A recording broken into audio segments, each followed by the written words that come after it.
Hello, and welcome to Unlocking Health with Dr. Lexi.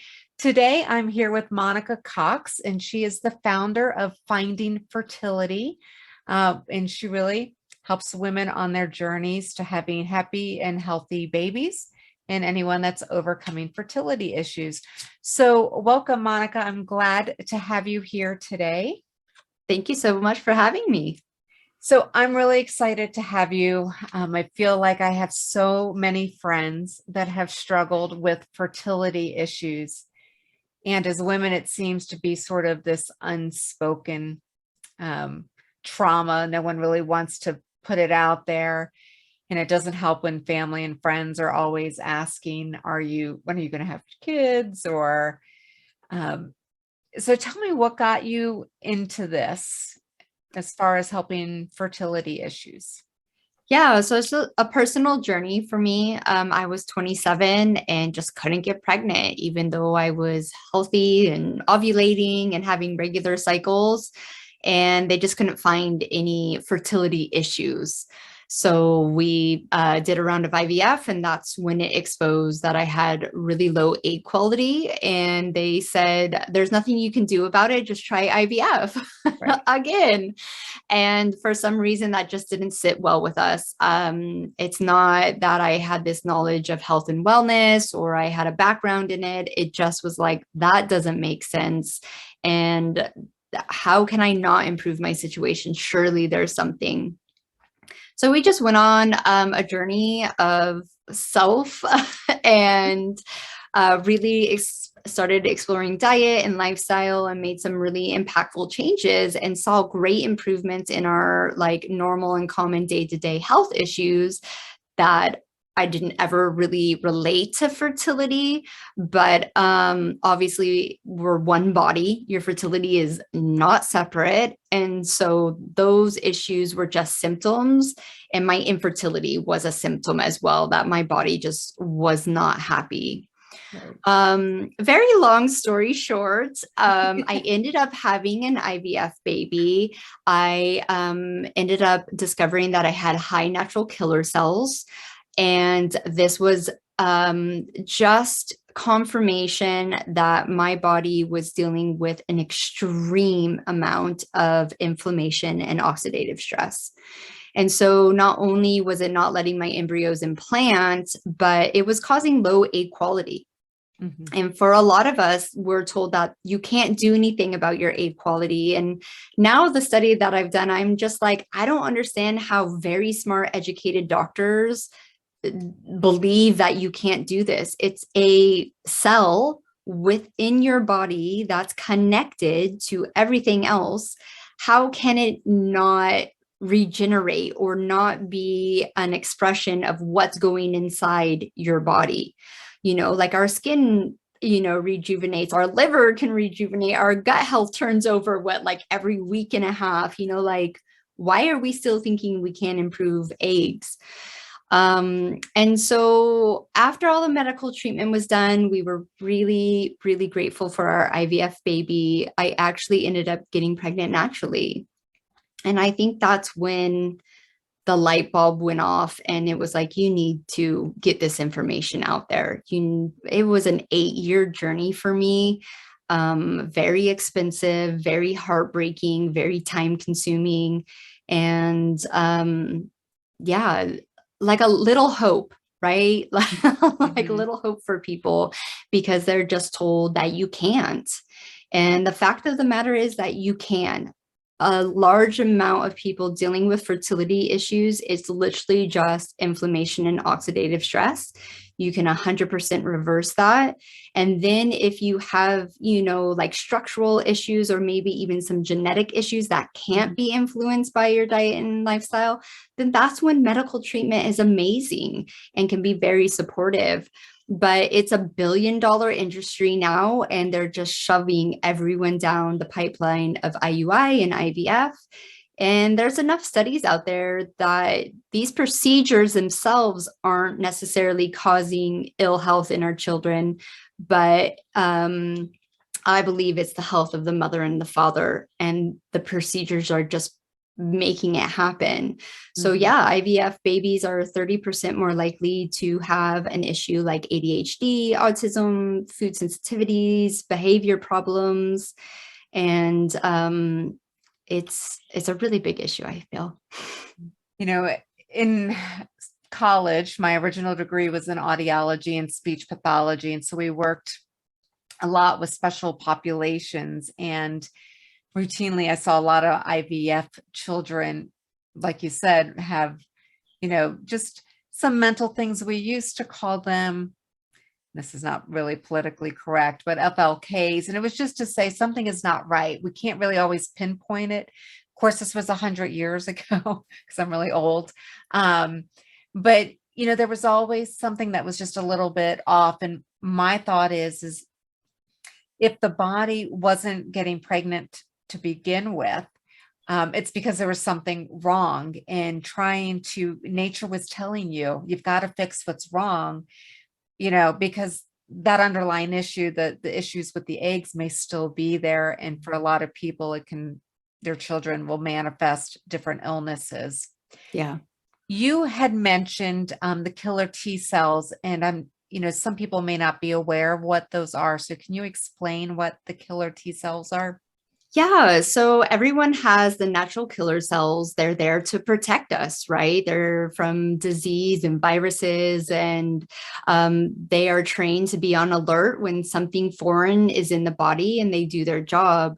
What's happening with a lot of people, I do believe autoimmune is going to be the next epidemic, next to Already is. diabetes, is that our body's immune system is just on overdrive and it just has nowhere to go. So it starts attacking your own body. So these are what autoimmune issues, like thyroid issues. And I mean, there's a whole list, isn't there? Arthritis. Right. And so the way it was expressing for me was so an embryo is a foreign agent until about 12 weeks into the pregnancy when the placenta takes over. And so that's why you're at such high risk of miscarriage. I wasn't even getting to a positive pregnancy test for almost 6 years. So my killer cells were like ninjas. And so that was the issue. And that's an issue for a lot of people. Now, when you use medical assistance like immune suppressing drugs, which I did during my 3 frozen embryo transfers, that's great to help lower your immune system and let your body do what it needs to do. But what it doesn't do if you're not tackling it at the root cause is it's not, or it is affecting your egg quality. So, okay, maybe IVF has got you to make an embryo and you have this viable embryo, and then you're going to suppress your immune system for 12 weeks because that's usually the drug regime until the placenta takes over. So you're basically putting a seed in a pretty hostile environment, right, and expecting everything just to be okay. Right. So you're on these drugs, which are really impactful, especially the steroids on your gut health and like your mental health. And then all of a sudden you're pregnant, and pregnancy alone is so underrated of how physically challenging and mentally challenging it is on the woman. And you have all these cascade of issues that you're not addressing. They're going to get worse. Right. And this is why we're seeing a lot of like diabetes in pregnancy. We're seeing a lot of thyroid issues during and after pregnancy. Right. And you're literally, you're breaking the camel's back with this pregnancy. And I always try to explain it as like, you put a seed in an environment. Yeah. What kind of an environment? That's how your seed is going to express itself. And even though it's so complicated and it's not tangible, right? Because you think, well, I'm pregnant. I'm like, yeah, pregnancy isn't a sign of health. The crackhead on the side of the street, God bless her soul, right, has proven that to us. Just because you can doesn't mean you should. Right. And so I just try to encourage women, like, it's a big deal. And all of our ancestors knew this. They honored a woman when she was pregnant. She had time to relax. She had time to herself to grow this baby. And now we're in environments where we're shoving ourselves with drugs, poor food. A lot of us are working 40-hour work weeks. Yep. And trying to develop a healthy human being. And then all of a sudden, a lot of women are now having pregnancy issues. They're having postpartum issues. They can't breastfeed because they're, like their brain is so messed up. Yep. And no one's looking at the brain, right? Everyone's looking at the ovaries or how the baby's growing. It's like, well, what's the mother's mental and emotional state?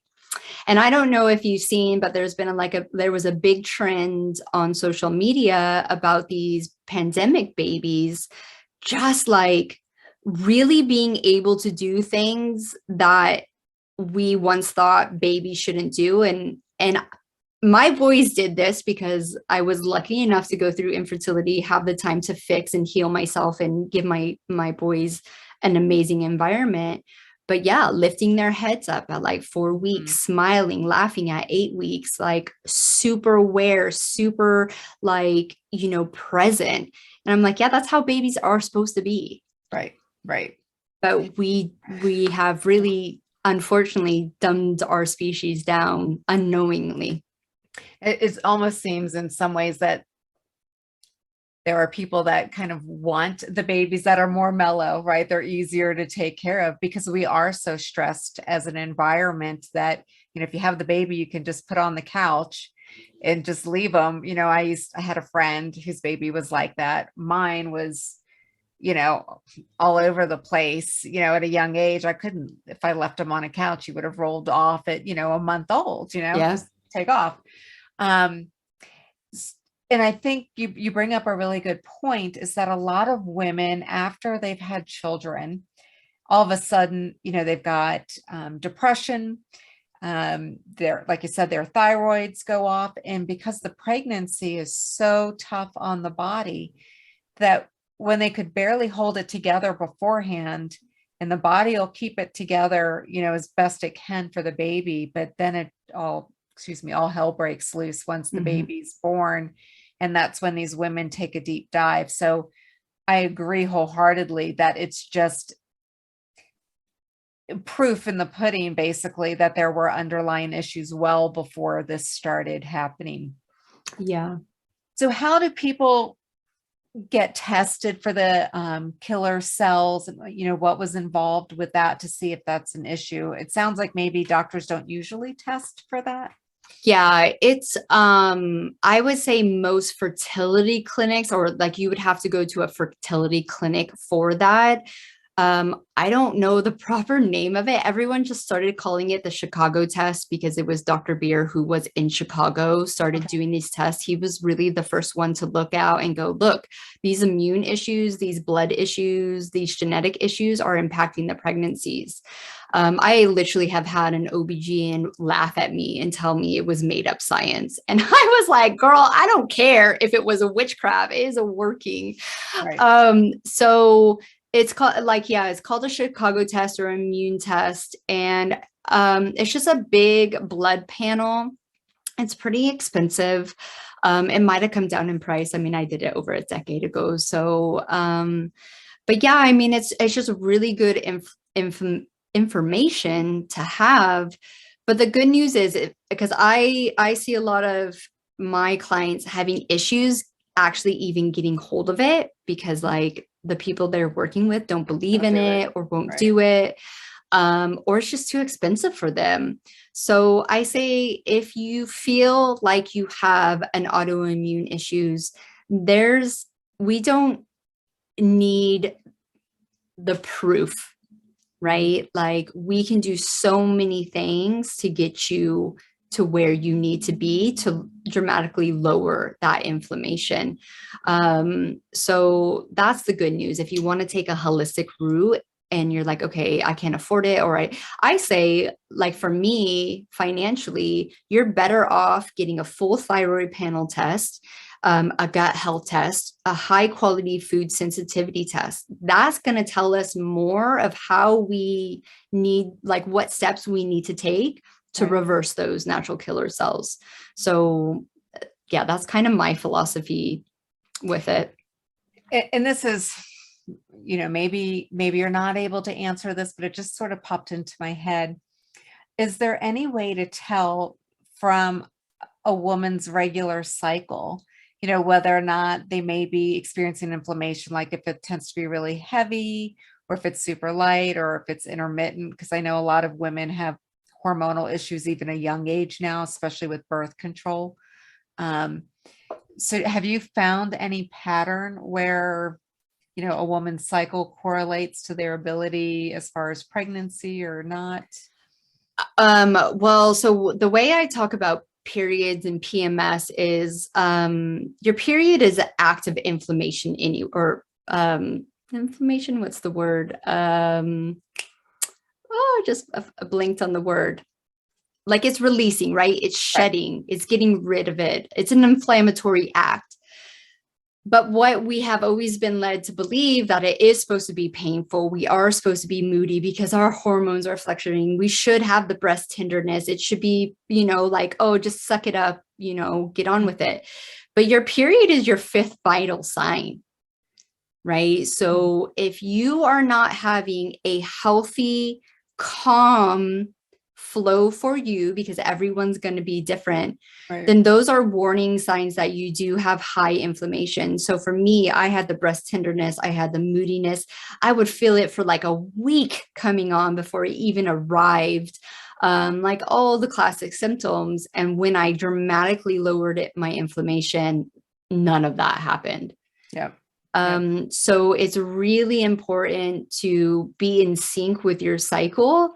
And it's kind of one of the first things that will tell you things are off. So when I get stressed out, like even though I have all this information, I'm definitely not perfect. I have 2 young boys.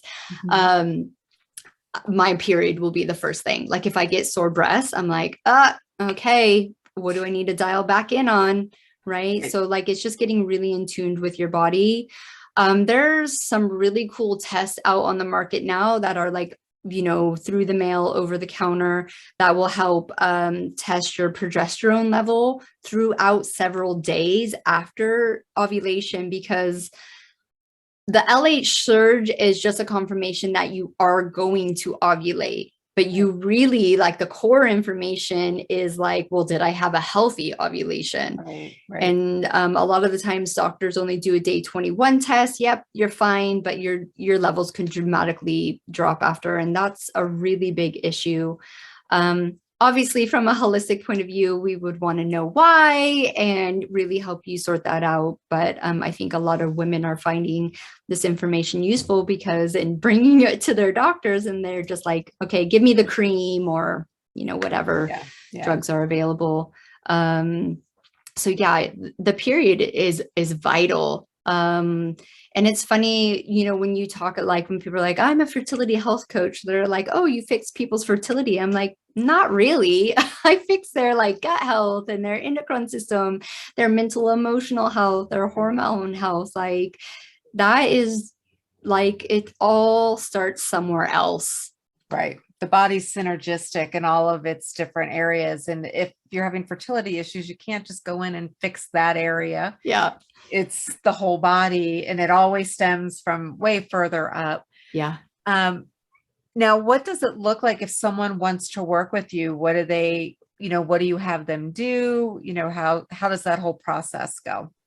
Yeah, so we just take a really holistic approach. It's all looking about your diet, your rest and recovery, the type of exercise you're doing. The awareness piece is really important, like being aware that you are type A. And when you're type A, you are probably in adrenal fatigue. And like we need to fix your adrenals before we fix anything else. Being really hyper aware of how you feel when you eat, are these healthy foods making you feel bloated? Okay, well, have we checked into SIBO? Like, all these things that we need to be aware of and bring into the fertility piece. And then obviously supplementation. Most of the time I'm talking people away from the amount of supplementation that they are on, and really trying to get them on a targeted supplementation routine to help boost where they need to go. And then obviously if we need to bring in labs, we do that. I'm truly finding that people are now highly educated. There are enough amazing books and amazing podcasts that you can get this information. And it's really now a lot of the missing pieces are the mental and emotional, and the places you don't want to go, the trauma, the past. You weren't born this way. Right. So why are you type A? Why do you feel like you have to always prove yourself, always be doing, and like tapping into those issues, and then moving forward, because the physical stuff is all tangible. Most people can do the diet, the supplements, the reflexology, the IVF, but most people really struggle to sit with themselves. Absolutely. So how do you uncover, what might be going on underneath? Do you work with them as far as releasing some of that trauma? Are they even receptive to the idea that there's underlying trauma? I think they are. Most of my clients definitely are like, okay, I've been avoiding this, but if you're not going to give me any more supplements, then I guess I'll do this. So really right now I am their honest best friends, and I just call them out on their BS and then really guide them to more specialized people, whether they're open to doing emotional freedom tapping, or even if they just need to go see a counselor and talk to someone with traditional talk therapy. I really encourage my community to like literally move their bodies and shake out the trauma. And then I've recently tapped into like a really crazy woo-woo thing called Psych K. And that's probably the next thing I'll train in and use with my clients. I'll have to have you back on once you do that, because that sounds intriguing. So when you work with someone, is it one-on-one? Do you do group classes? Do you support them all the way through the pregnancy? How does that work? Yeah, no, usually. So the one-to-one is just kind of an easy flow of like where you are in your journey. You can't, with fertility, it can't be this like prescribed, like this is what we need to do. I have women, I always advise people to come and work with me 3 to 6 months before trying any treatment. Or to be honest, stop trying, use protection, especially if you're having reoccurring miscarriages. And then it's just a really easy flow, very personal. I do all the heavy, hard work, like looking at the supplementation, looking at any test results and reviewing them and directing them very specifically where they need to go. But I also offer group coaching as well, which is, there's still a live aspect where I do live group coaching and they can ask me any questions, and they have a community board that they can ask about their journey. But everything that I would do, and I would even say more, because it's really hard to give all this information in a one-to-one like setting. So actually all my one-to-ones have full access to the course to like just explore if they want. But just like everything that you would think and not think of to Google. So it's just all in one spot. And it takes about 10 weeks to get through that. And it just helps people to really identify with what they need. So it's not a course of like, okay, you're going to do A, B, C, and D, and then it's going to fix you. It's very much like, well, here's like an issue, and here's where you can go. How do you relate to that? Do you feel like you need more time in your bedtime routine to really settle down and sleep? Here are different modalities that you can try, because not all of us are going to connect with the same thing, and that's the same with exercise and meditation. Some people don't relate to sitting down and meditating. You need to do a movement meditation, get out in nature. So it just gives you this plethora of information, and it's self-guided, and people can just do it when they want. So what about spouses? Are they involved in the process at all? If they want to be, it's obviously very highly recommended that your partner is doing not the same, they don't necessarily need to do the same thing, but they Right. need to. So my husband, I always use my husband as an example. He was deemed fine. And when I started having to change up my diet, I just found it hard. And I just said, you're the only one here that can support me. And he was kind of reluctant. And I said, well, I'm not doing another IVF unless you are on board with me in some kind of capacity. Look, you don't have to be perfect Right. when you're out. You know, he was in the Royal Air Force at the time, so he was traveling a lot and all that. But I said, I need your support here. And so he did. And because we were in the medical treatment, between his diet change and just improvements, his sperm improved by the millions. Wow. Yeah. So I always Wow. use that as an example. Like, nobody wants to be just fine, Mhm. because as you know, the standard is way lower than it Right. used to be. Right. So it's very important. And I actually have done a few, I do discovery calls, which is kind of like my superpower. I'm pretty intuitive and I can like really get down to the root cause of what's going on. And so I have done a few discovery calls with the male, and especially with gut health. Like, I wouldn't say it's an easy fix, but you can get them on a pretty good like system really quickly. Right. Especially if they've had the testing already, you can go like, well, and it really does surprise me when they get this high quality functional testing done. I'm like, why are you not on a regime to really like heal your gut lining? And I just don't think a lot of practitioners who know that it's important have the training Do it to effectively. do And it. Yeah. I feel like the gut is a big part of a lot of what we're going through. I don't think I know anyone nowadays that doesn't have Right. gut issues, right? I mean, it used to be you only talked about poop when it was babies, but now it seems like Yeah. everybody's talking about it. And once you know what you're looking for, I find that in most cases, it's pretty easy to Mhm. fix the gut, but you have to be willing to change your lifestyle and your diet some, because you can't do one piece and not the other. And like you mentioned, some people are on so many supplements that too many is just as bad as not enough vitamins. And if you don't know what your body needs, you're throwing everything out of whack, because again, the body works synergistically, everything works together. Yeah. Um, so that's great. What what are parting thoughts that you have for anybody as far as going forward if they're struggling with fertility? Yeah, just hold the belief, because it's not made up. It's real that your body is always trying to heal, right? Like, we literally would not be here sitting and talking to each other if our body daily wasn't doing its job.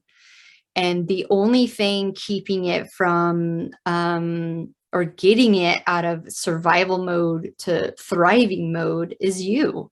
Mhm. You have the capability to do the things that you need to specifically do to get your body back into sync. It is doable. It's always trying to do it for you. Right. You just, in this day and age, need to help it out, right? Yep. Even when you think you're like living this perfect lifestyle, your body is still fighting off so many toxic chemicals that our ancestors never had to deal with. Yep. So they weren't dealing with these chronic issues. So it's just being really aware, not getting like so dramatic about it that you're not living your life. But just being honest with yourself, like, where can you simply cut out things that you know aren't serving you so your body can handle the stuff that you can't control? Absolutely. Yeah. Yes. I think that's a great takeaway. Now, if anyone wants to reach you, they can go to your website, which is findingfertility.co or co. And in there you've got your programs and everything listed, and I'll put a link below for anybody that's interested in reaching out to you. I absolutely appreciate your time today. It's nice to have a candid talk and to hear your experiences. And I'm glad that you were able to have your two angel babies, delivered to you happy and healthy. So thanks so much. I appreciate it. Yeah, thank you so much for having me.